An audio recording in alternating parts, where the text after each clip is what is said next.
경제가 이렇게 쉬울 수 없다. 경제가 이렇게 시원할 수 없다. 경제가 이렇게 색다를 수 없다. 경제 직설입니다. 자, 오늘 이 두 분과 함께합니다. 한국외대 경제학부 최양호 초빙 교수 그리고 딜라이트 파트너스 문서진 부대표 나와 있습니다. 어서 오세요. 네, 반갑습니다. 네, 반갑습니다. 자, 오늘 저희가 준비한 주제를 먼저 확인해 봐야 되겠을 것 같습니다. 화면으로 준비했습니다. 자, 오늘 준비한 주제 바로 이것이죠. 히틀러 대 스탈린, 프랑스 대선이라고 지어봤습니다. 교수님, 네. 오늘 교수님의 넥타이가 남달라요. 한번 보여주실 수 있어요? 그렇네. 진짜 맞네요. 불란서 국기. 네, 준비를 좀 했고. 아니, 이건 나이가 딱 나오세요. 불란서라 하시잖아요. 프랑스입니다, 프랑스. 네. 불란서라 하시네. 그래서 오늘 이제 결론부터 말씀드리면 제가 네네. 오직 아는 불어 단어가 오늘 나올 수 있습니다. 아, 지금 그래요? 수십 년간 예측 불허하는 최고의 대선이 됐기 때문에 오늘 결과에 대해서는 아리숑. 불허가 네. 아닌가요, 그거는? 알겠습니다. 저희가 오늘 히틀러 대 스탈린이라고 이름을 지은 이유가 딱 이겁니다. 최근 들어서 이 프랑스 대선에 국면이 조금씩 변화하고 있는데 극우 정당과 극좌파가 지금 대선에서 결선을 치를 가능성이 좀 높아지고 있어요. 그 내용에 대해서 한번 이야기를 해볼 거고, 그렇게 극우파와 극좌파가 대결을 하다 보니까 오히려 우리는 유럽의 정세에 대해서 어떻게 예측해야 되는지 더 어려운 상황에 일단 되게 됐습니다. 자, 먼저 요즘에 프랑스 대선에 지금 현재 아주 유력한 후보가 4명으로 손꼽히고 있죠. 지지율 정도가 어느 정도 차이 나고 있는 상황이에요? 사실 지금 르펜 후보와 네. 그 다음에 이제 마크롱 후보 그리고 멜랑숑 후보, 네. 피용 후보 이 세 후보가 여론조사마다 각기 다 다르지만 일단 평균적으로 보면 4% 내외. 네. 그러니까 거의 오차 범위 내에서 각축을 벌인다는 거죠. 그게 이제 각각의 차이가 아니라 1위부터 4위까지 제일 높은 사람부터 제일 낮은 사람까지 했는데 격차가 보통 평균적으로 4%니까 네. 어떻게 될지 진짜 모른다는 거죠. 와, 교수님 이런 경우가 흔치 않죠. 흔치 않죠. 근데 네. 이게 이제 좀 정리를 해드리면 지금은 르펜하고 마크롱이 지금 선두주자인데 사실은 르펜하고 피용이 먼저 했습니다. 그러다가 그렇죠. 보좌관 문제로 피용이 이제 떨어지면서 네. 그러면서 마크롱, 르펜이 올라왔고 네. 지금 우리가 말하는 멜라숑이라는 그 사람이 네. 이제 TV 토론을 기가 막히게 하셨대요. 되게 달변가라고 들었어요. 네. 근데요 나이는 제일 많으세요. 65세. 네. 그리고 이쪽에 보면은 이 멜랑숑 후보가 SNS를 기가 막히게 해요. 이야. 그리고 제가 배울 게 하나 있더라고요. 네. 3D 홀로그램으로 네. 유세장을 6개를 동시에 합니다. 3D 그래요? 홀로그램으로. 네. 그리고 SNS로 자기 그 지지를 위한 게임을 개발해서 네. 그거를 들어오게 하고 굉장히 물리적인 그런 나이는 젊으시지만 네. 생각하시는 거예요. 굉장히 저하신 것 같아요. 우리나라에서 또 펀드 만드신 분도 있는 것처럼 굉장히 그렇습니다. 다양한 방법으로 요즘에 유세를 하는 안 것 같아요. 그래도 저번에 네. 그런 말도 많이 프랑스 이재명이라는 이야기도 많이 나와요. 아, 그래요? 예, 그만큼 이제 좀 약간 공약도 좀 약간 세면서도 또 젊은 층이 좀 전폭적인 지지를 좀 받고 있죠. 버니 샌더스라 그래야지. 본인이 자처한다고 하더라고요. 네. 버니 샌더스라고. 그 이제 좀 네. 그럼 우리 대선하고 좀 비교해 볼까요? 그러면 네네. 르펜 누구랑 비슷한 거? 저는 문재인 후보하고 비슷한 것 같아요. 지지층이 견고하고. 네. 그렇죠. 네, 그다음에 성향이 좀, 성향이 성향은 아닙니다. 그렇죠. 성향이 네. 지금 나온 네. 걸로. 그리고 TV 토론 가면은 제일 주적 개념으로 다들 네. 르펜이 그랬거든요. 그다음에 마크롱은 보니까 유승민, 안철수, 네, 뭐 맞아요. 이런 네, 중도파. 맞아요. 네. 그다음에 멜라숑은 심상정, 거기는 마치 똑같습니다. 그렇죠. 정책까지 똑같고요. 네, 맞아요. 네. 그다음에 피용은 홍준표. 네. 그래서 좀 그렇겠네요. 그렇게 이해하시면은 오늘 대선 이게 좀 얘기가 좀 쉬워질 것 같습니다. 네네. 그러면은 자, 우리가 명칭을 어떻게 해야 될지 모르겠네요. 아무튼 저희가 최근 들어서 구글에서 최근 90일 동안 이 프랑스 대선 후보들 가운데 누가 가장 많은 관심을 받고 있는지를 제가 한번 직접 조사를 해봤더니 자, 표로 한번 준비를 해봤습니다. 원래는 최근에는 대부분이 르펜 후보와 그리고 피용 후보 그리고 마크롱 후보에 대한 관심이 많았었는데 지금 노란색으로 보이시는 멜랑숑 후보가 최근 들어서 급격한 관심을 받고 있어요. 사실 이 구글 트렌드에서 나오는 것이 이것을 지지도라고 우리가 볼 수는 없지만 그만큼 뒤늦게 뛰어들었던 멜랑숑 후보가 얼마나 많은 사람들에게 각인을 시켜주고 있는지 이 정도까지는 우리가 볼 수 있을 것 같거든요. 그렇습니다. 지금 이제 미국이나 브렉시트 때 그 현상이 그대로 나타나는데 이제 대선 구도 프레임이 네. 젊은 세대와 노인 중장년 세대가 네네. 세대 간 대결이 지금 되고 있습니다. 비록 멜랑숑 후보가 나이는 많지만 굉장히 젊고 가난한 네. 그런 층을 공략을 했는데 그게 마저 들어갔어요. 그래서 네. 여기가 참 우리하고 좀 틀린데 여기 극과 극이 통해요. 르펜하고 그렇죠. 네. 그다음에 멜랑숑이 극자인데 지지층이 똑같아요. 네. 청년층.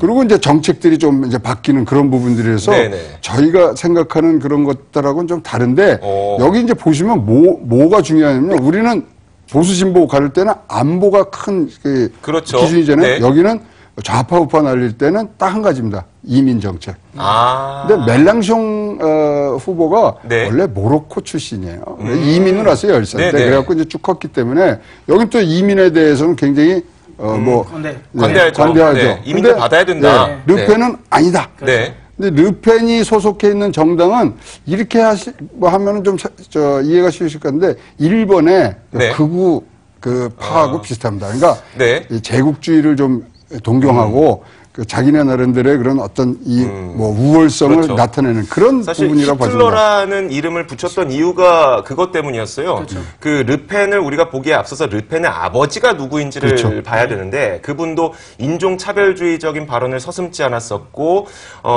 자신들의 인종이 우월하다고 이야기를 했었던 사람이었고 그것이 바로 히틀러의 모습 아니었겠습니까? 장마리, 물론 네. 그 아버지는 장마리 르펜은 2002년도 결선 투표에도 들어갔었어요. 네. 물론 지금 따님과 아버님이 좀 이렇게 호적을 따지시는 것처럼 굉장히 사이는 안 좋다고 하는데 최근 들어서 지금 프랑스에서도 굉장히 특이한 구도가 나타나고 있는 거잖아요. 교수님 말씀하셨던 것처럼 지지층은 대부분의 이 젊은 사람들인데 성향은 정반대로 가고 있거든요.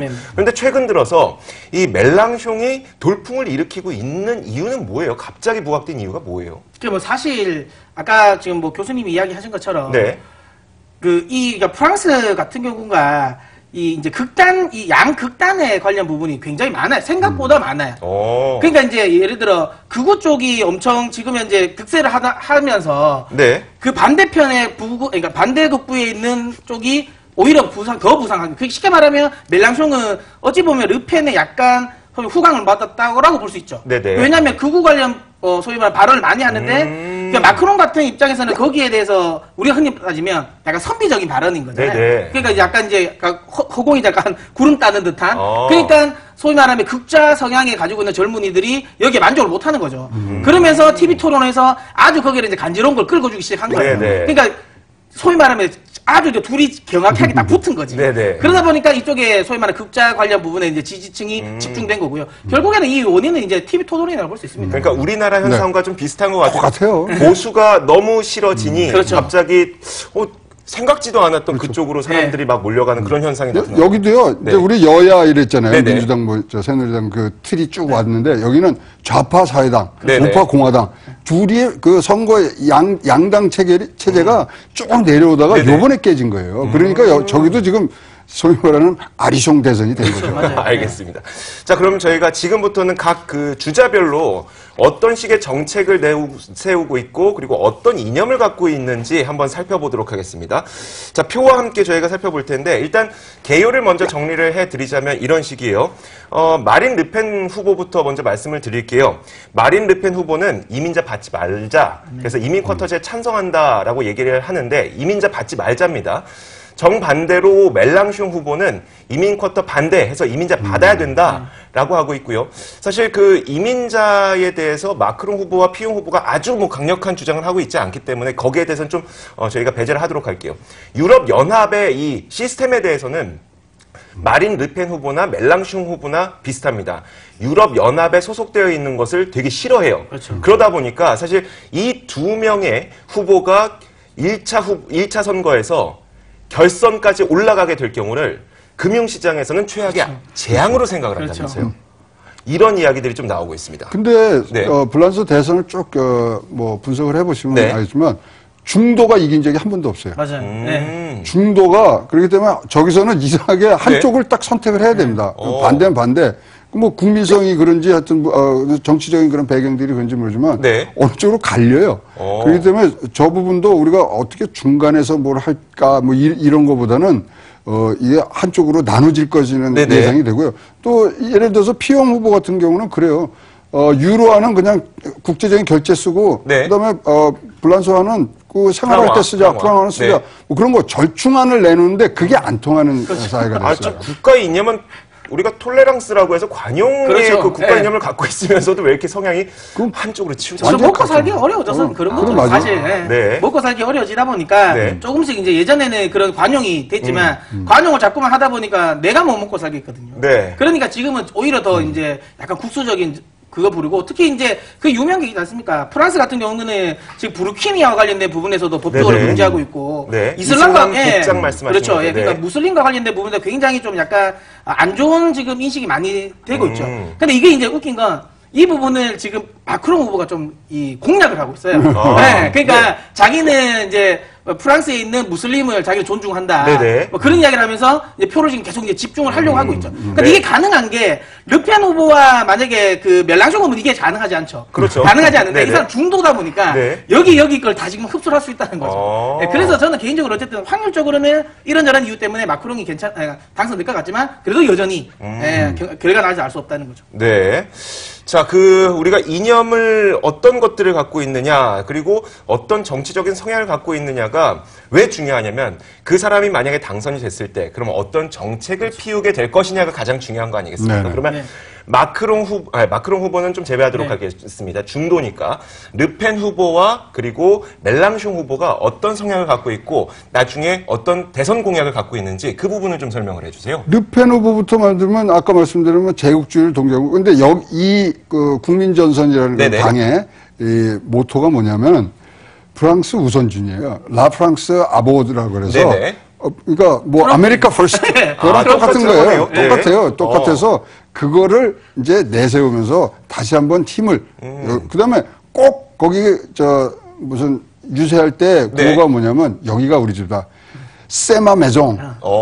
여기가 우리 집이다. 이민자 반대하는 거죠. 네. 예, 그러면서 이제 나가기 때문에 이 르펜은 이민자, 그다음에 이웃할 때 그렇지만 또 친노동자예요.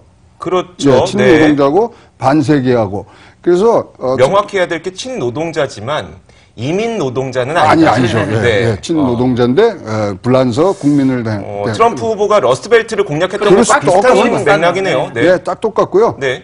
뭐 아버지 때부터 쭉 내려오던 그런 전통을 지금 가서 자 우리가 불란서가 먼저 잘 돼야 된다. 근데 아까도 구글 얘기를 하셨지만 지금 이 불란서 대선에서 가장 많이 나오는 얘기가 네네. 뭐냐면 불란서 속담이 나오는데 네. 내 자식이 굶고 있는데 이웃을 살필 수는 없다. 그게 불란서 속담인데 그 얘기가 그렇죠. 가장 네. 많이 그거를 지금 부각을 시키는 게 지금 르펜 후보고요. 멜랑숑 후보는 뭐 아시겠지만 복지 중심의 좌파. 네네. 그렇습니다. 그럼에도 불구하고 이제 여기도 기업은 잘하려고 그래요. 근데 지금 뭐 최저임금 인상하는 거 16% 인상하고 네네. 부자 증세가 장난 아니에요 지금. 부자 증세가 얼마인지 아세요? 어느 정도예요? 100%예요. 100%라는 게 무슨 말이에요? 100%를 올렸다가 100%를 다 그러니까 달에 네. 주에 4천만 원 이상 그렇죠. 되는 사람은 다 90% 무조건 이상. 네. 거기는 90% 뭐 이렇게 했는데 사실 이게 네. 포퓰리즘이에요. 왜냐면 올랑드가 75%를 대선 공약으로 내놨다가 네. 다 써놨어요. 법원에서 네. 위법이라고 잘린 거거든요. 그러니까 그런 것들에 대해서 지금 굉장히 포퓰리즘을 갑니다. 그래서 아까 최악의 시나리오가 네네. 르펜하고 멜랑숑이 올라오는 거였는데 포퓰리즘 중에 포퓰리즘이거든요. 네. 그게 스탈린과 히틀러가 선동 정치했듯이 선동하는 부분. 네. 근데 실제로 중요한 게 뭐냐면 6월 달에 총선이 있어요. 그렇죠. 네. 자, 한번 보시면 르펜이 지금 갖고 있는 민족전선이 갖고 있는 의석수를 보시면 놀라실 거예요. 몇 석이에요? 하원에 477석인데 한 석 갖고 있어요. 네. 그다음에 국정 운영이 안 될 것 같은데. 안 돼요. 그다음에 네. 상원에 348석인데 2석 갖고 있어요. 이게요. 이거는 힘을 못 받는다는 얘기인데. 그러니까 총선 결과에 따라서 네. 앞에 것들을 어떻게 해석하느냐니까 대선이 끝나도 끝난 게 아니고 총선까지 가야지만 시장에서 어떻게 반응할지가 뚜렷하게 네. 나올 것 같습니다. 그 부자세 인상 잠시만 좀 부연 설명을 해주세요. 100% 올린다는 것이 그러면 내가 번 돈을 다 세금 내야 된다 이 얘기는 아닌 것 같은데. 다 내죠. 근데 거기에 이 소위 말하는 구간을 둡니다. 얼마까지 내가 쓴 거, 그러니까 비용 인정을 해주는 구간이 나오고 네네. 나머지는 다 갖고 가있다. 다 갖고. 그럼 너가 벌 수 있는 돈은 뭐 예를 들어서 부자는 5천만 원으로 사지 말라는 뭐 한정된다 이런 얘기는. 그렇죠. 더 못 올라가고. 근데 불란서가 워낙 소득세 높은 걸로 유명하지 않습니까? 1년에 12,000명이 그 나라를 떠나는 나라거든요. 네네. 소득세 때문에. 근데 위법으로 됐기 때문에 네. 부자세 증세는 좀 어려울 것이다. 포퓰리즘이다 보시면 됩니다. 자, 과연 앞으로 어떻게 될까요? 뭐 누가 당선이 될지도 아직 불명확하긴 하지만 너무나도 그 박빙의 승부를 겨루고 있기 때문에 굉장히 불명확하지만 그래도 시나리오별로 어떤 그 외환 시장의 영향이라든지 그런 부분을 좀 우리가 예상을 해본다면 어떨까요? 일단 기본적으로 시장이 가장 우려하는 거는 르펜 대 멜랑숑이죠. 네. 왜냐하면 르펜은 어쨌든 내가 당선되면 EU 탈퇴를 일단은 국민투표에 붙이겠다고 바로 이야기했고요. 네네. 그다음에 멜랑숑 같은 경우도 기본적으로 EU 탈퇴와 관련된 이야기를 직접적인 하지 않았지만 네. 내가 되면 쉽게 말하면 자본주의와 관련된 부분을 다 탈퇴하는 겁니다. 그러니까 IMF도 탈퇴하겠고, 네네. 그다음 세계은행도 탈퇴하고, 그럼 나토도 탈퇴하겠다는 겁니다. 네. 그럼 결국에는 EU와 관련된 어느 정도의 글로벌적인 공조는 이제 없어지는 겁니다. 그럼 만약 이런 구조가 나오면 누가 되든 간에 결국에는 EU 결속력은 약화되고요. 네. 그로 인해서 유로화는 분명히 하락을 하겠죠. 유로화가 하락되는 거는 유로화 하락만이 중요한 게 아니라 결국에는 달러가 상승할 수 있다는 그렇죠. 의미입니다. 네. 그럼 달러가 상승한다는 건 결국에는 달러 캐리 자금이 이제 이머징 시장 같은 데서 회수될 수 있다는 네네. 거고요. 특히 위험 자산에서 달러 캐리 자금이 회수될 수 있다는 부분. 네. 그럼 이거는 쉽게 금융시장 말하자면 그냥 달러 강세가 나타나게 된다면 신흥국에 있던 자금이 미국 빼서, 쪽으로 그렇죠. 뭐 네. 아니면 유입된다는 달러 자산으로도 갈 수가 있는 거고 그리고 또 한 가지 문제점이 안 그래도 달러 약세를 원하는 트럼프 대통령이 더 강세가 된다면 무엇인가 더 다른 그렇죠. 그 강공책을 써야만 하는 상황이 또 올 수가 있는 거예요. 또 하나는 이제 그 유럽 같은 경우는 결국 유로화가 떨어진다는 건 우리나라 자동차 업종에도 별로 좋지 않습니다. 결국엔 유럽과 결국엔 경쟁을 하고 있는 네네. 업종이거든요. 유로화 약세는 우리나라 수출에도 그다지 좋은 게 아니기 때문에 네. 어쨌든 이 부분은 글로벌적인 전체 흐름에서도 불편하다는 거죠. 다만 이제 시장에서 좀 이제 베스트 시나리오인 거죠. 네네. 좀 좋아하는 건 어찌되었든 마크롱 후보가 뭐 상대는 누구인지 상관없습니다. 네. 결국에는 결선 투표까지 가면 마크롱 후보가 결선 투표까지 가면 일단은 당선될 가능성이 높기 때문에 이 경우라면 마크롱 후보는 어쨌든 EU 결속을 더 공고히 하겠다고 했고 네네. 기본적으로 친시장적인 사람이라는 거죠. 그 사람은 이제 소위 말하면 이 출신이라고 해야 되죠. 네네. 로스트 차일드 은행 출신입니다. 네. 그리고 이 사람은 올랑드 대통령 하에서 그러니까 좌파 정권 내에서도 경제장관을 할 때 계속 지속적으로 시장 친화적인 거 그렇죠. 해가지고 네. 2년 하다가 잘렸어요. 그것 때문에. 네. 근데 중요한 건 그것 맞아요. 때문에 이제 자기가 대통령 하면 이제 마음껏 하겠다는 거거든요. 그렇죠. 네. 그렇다면 결국에는 이제 마크롱 후보가 되면 이제 시장에는 사실 좀 안정적이다. 근데 교수님 이야기하신 게 맞습니다. 마크롱 후보는 지금 중도거든요. 네. 이게 의석수가 없어요. 그 신정당이요. 그러니까 네네. 새로운 당이기 그렇죠, 때문에 그렇죠. 새롭게 해야 됩니다. 근데 다만 저는 개인적으로 어쨌든 후보가 당선이 되면 다행인 건 우리는 총선이 한참 뒤에 있잖아요. 네네. 그래서 얘는 그 얼마 안 있기 때문에 거기서 제가 보기엔 조금 의석수는 확보는 할 것 확보할 수 같습니다. 있겠네요. 할 것 같지만 어쨌든 관련해 부분은 마크롱이 되는 건 제가 보기엔 긍정적이다. 다만 르펜 대 멜랑숑은 네. 문제가 있다. 이런 교수님의 전망은 어떠세요?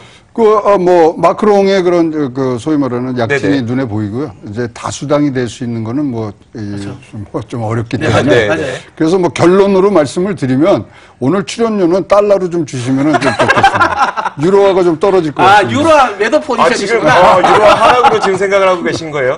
저는 유로화 매수 포지션인데.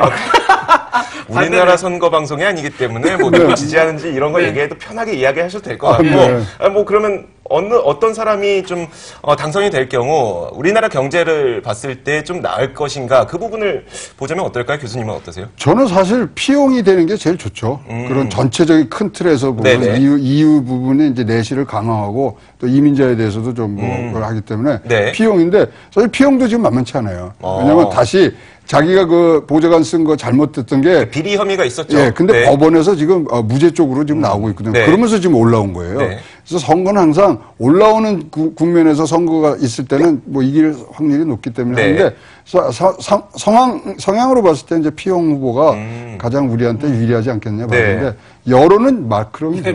자, 문서진 부대표는 어떠세요? 저도 개인적으로 피용 후보가 하면 조금 더 안정적이긴 하죠. 특히 네. 제가 예전에 한번 이 문제를 다룰 때 그 이야기를 했잖아요. 유럽에 지금 최근에 주요 이제 대표들이 다 네. 젊어요. 네. 이탈리아 렌치 총리라든지 맞아요. 그다음에 치프라스 총리 같은 경우 그리스 네. 치프라스 총리 있죠. 젊은 사람이 해보니까 너무 정책 관련 부분이 너무 변동성이 세다는 거죠. 그래서 네. 이 부분을 사실 우려는 하는데 네. 그럼에도 불구하고 어찌되었던 지금 이제 확률적으로 봤을 때는 피용 후보가 마크롱 후보가 되는 게 지금 현재는 낫다. 아까 이야기한 것처럼 그러니까 이전에 있던 젊은 정치인들에 비해서 굉장히 시장 친화적인 네, 인물이다라는 부분이죠. 그리고 금융시장에서도 일을 했었고, 그렇죠. 재무장관도 했었고, 그렇죠. 이런 측면을 봤을 때요. 자, 알겠습니다. 저희가, 이 프랑스 대선과 관련해서는 이번 주 일요일에 이 대선 결과가 발표되기 때문에 다음 주에 다시 한번 그 결과를 놓고 짚어보는 시간을 갖도록 하겠습니다. 자, 오늘은 여기까지 듣도록 하겠습니다. 오늘 한국외대경제학부 최양호 초빙 교수님, 그리고 딜라이트 파트너스 문서진 부대표와 함께 했습니다. 말씀 고맙습니다. 네, 고맙습니다.